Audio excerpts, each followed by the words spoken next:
Indian രാഷ്ട്രീയവും അതുപോലെ തന്നെ പ്രാദേശിക രാഷ്ട്രീയ പ്രവർത്തനവും എത്രമേൽ സെപ്റ്റിക് ടാങ്ക് വൽക്കരിക്കപ്പെട്ടു എന്നുള്ളതിൻ്റെ തെളിവാണ് ഞാൻ ഇന്ന് കണ്ട വാർത്തകളിലൊന്ന്. സംഗതി എന്താ? തൃണമൂൽ കോൺഗ്രസിൻ്റെ അധ്യക്ഷനായി അനൂപ് പൊയ്യെ തിരഞ്ഞെടുത്തു വിമതപക്ഷം. എന്ന് വെച്ചാൽ അവർ മമതാ ബാനർജിയെ പുറത്താക്കി. പിന്നെ മഹാരാഷ്ട്രയിൽ ശിവസേന ഉദ്ധവ് പക്ഷം അത് പിളർന്ന് അതിലെ 6 MP ഷിൻഡെ വിഭാഗത്തോടൊപ്പം പോയി.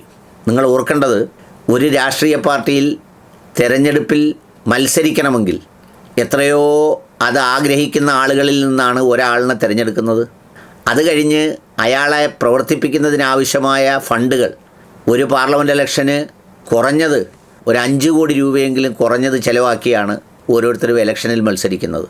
ഇനി ആ 5 കോടി രൂപ ചിലവാക്കുമ്പോഴും കുറഞ്ഞതൊരു 10,000-10,000 പ്രവർത്തകർ അഹോരാത്രം പണിയെടുത്താണ് തൻ്റെ പാർട്ടിയുടെ തൻ്റെ പ്രത്യയശാസ്ത്രത്തിൻ്റെ ഒരാളിനെ ജയിപ്പിക്കുന്നത്.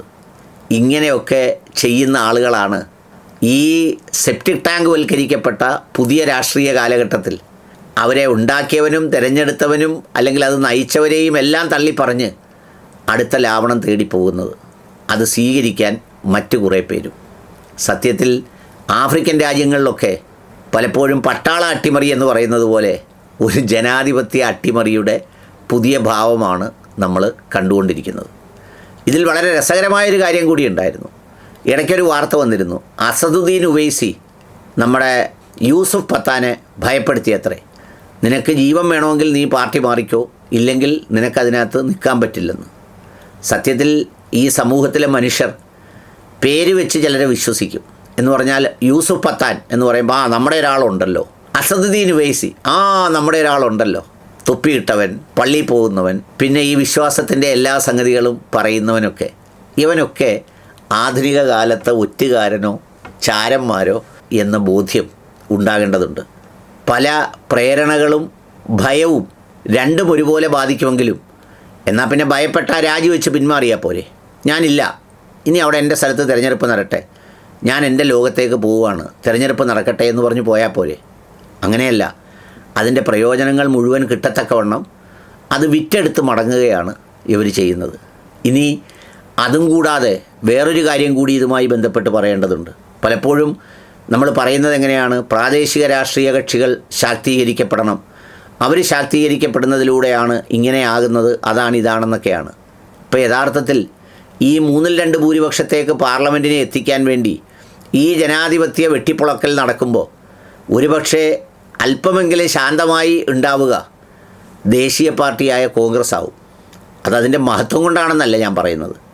പക്ഷേ അത് പിളരണമെങ്കിൽ, അവർക്ക് പിളർക്കുന്നവർക്ക് നിലനിൽക്കണമെങ്കിൽ 10-30 പേരെയെങ്കിലും വേണം എന്ന് മാത്രമല്ല, അവരുടെ മനസ്സിൽ പ്രതീക്ഷയുടെ കിരണങ്ങൾ, അകലെയല്ലാത്ത ഒരു പ്രകാശത്തിൻ്റെ സാന്നിധ്യം അവരുടെ മനസ്സിലുണ്ട് എന്നുള്ളതാണ്.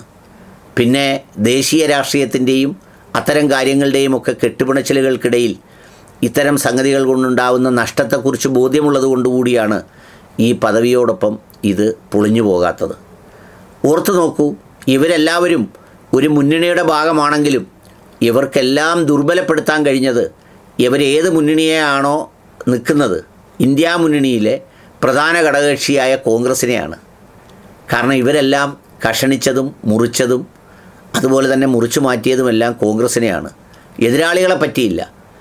ആ എതിരാളികളെ പറ്റാത്തത് കൊണ്ട് തന്നെ അവർ ഈ അഭ്യാസങ്ങൾ മുഴുവൻ നടത്തിയതും ഈ രാഹുൽ ഗാന്ധിയെ അടക്കം അപമാനിച്ചപ്പോൾ വളരെ നിശബ്ദമായി നോക്കിയിരുന്നവരും പല സന്ദർഭങ്ങളിലും അവരുടെ എണ്ണവും വണ്ണവും വെച്ച് ധാർഷ്ട്യം കാണിച്ചവരുമൊക്കെയാണ്. ഇപ്പം നമ്മുടെ ആശാൻ്റെ ഈ വീണപൂവ് കവിത പോലെ വീണുകല്ലോ കിടക്കുന്നു എന്ന് പറയുന്ന അവസ്ഥയിലാണ്. നമ്മുടെ മമതാ ബാനർജിയൊക്കെ ആരായിരുന്നു? എന്തായിരുന്നു ശൗര്യം? പിടിച്ചാൽ നിൽക്കുമോ? കയ്യിൽ നിൽക്കുമോ? അതല്ലേ രാഹുൽ ഗാന്ധി ഇന്ത്യ മീറ്റിങ്ങിൽ പറഞ്ഞത്? ഇന്ന് ഇന്ത്യ ഭരിക്കേണ്ടിയിരുന്നത് BJP അല്ല, ഈ മുന്നണിയായിരുന്നു, അതില്ലാതാക്കിയത് ഞാനല്ല എന്ന് പറഞ്ഞപ്പോൾ പിന്നെ ആരാണ് എന്ന ചോദ്യത്തിന് എല്ലാവരും മമതാ ബാനർജിയെ നോക്കിക്കാണും. കാരണം നിതീഷ് കുമാറിനെ ചെയർമാനാക്കരുതെന്നും അങ്ങനെ ആക്കിയാൽ ഞാനിതിൽ പങ്കാളിയാവില്ലെന്നും പറഞ്ഞ് പ്രഖ്യാപിച്ച് പിന്മാറിയവരുടെ പേരാണ് മമതാ ബാനർജി. ഇന്ന് അവരുടെ അവസ്ഥ എന്താ? അവരുണ്ടാക്കിയ പാർട്ടിക്ക് വേറെ അധ്യക്ഷൻ, അവർ ജയിപ്പിച്ച എം പിമാർ വേറെ പാർട്ടിയിൽ, MLA മാർ വേറെ പാർട്ടിയിൽ. കഷ്ടമാണ് ജനാധിപത്യത്തിൻ്റെ അട്ടിമറി അഥവാ ഈ സെപ്റ്റിക് ടാങ്ക് വൽക്കരണം.